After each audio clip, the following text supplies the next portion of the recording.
السلام علیکم دوستانو.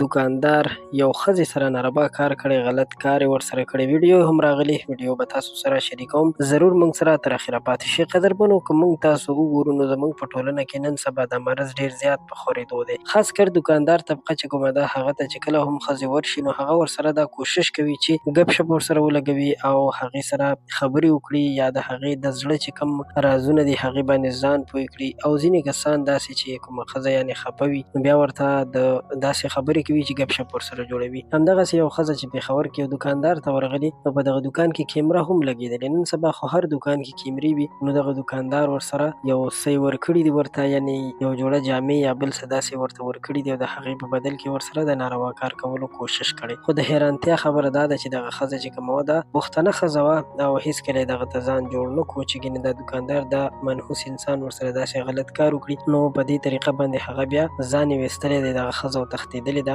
نو دوستانو، بیا د دې نه وروسته پکې لویه لانجه هم جوړه شوې ده چې دغه دکاندار هم د دغه ځای نه بیا تښتېدلی او کسان ورپسې راغلي. د دې ویډیو جوړولو یو مقصد دی، زه په هر ویډیو کې تاسو ته یو مقصد، یو پیغام درکوم، او هغه دا چې هر پردی کومه خور لور چې وي هغې ته په دروند نظر باندې ګورئ. اگر که پردی خور لور د چا خور لور کېدی نه شي، خو په کار ده چې په دروند نظر باندې ورته وکتل شي، د هغې عزت وکړی شي. هر کله چې تاسو د یو انسان عزت وکړئ نو الله پاک به تاسو ته هم عزت درکړي. نو امید لرم چې تاسو به زما دا پیغام خوښ شوی وي. که ویډیو مو خوښه شوې وي ویډیو لایک کړئ. نور تازه ترین اپډیټ لپاره زموږ چینل سبسکرایب کړئ چې تاسو وخت په وخت زموږ د تازه ترین معلوماتو، تازه ترین خبرونو او اپډیټ نه خبرېږئ. ډېره مننه مو کوم. د خپل ځان ډېر خیال ساتئ. ولوی الله مو سپارم. د الله په امان.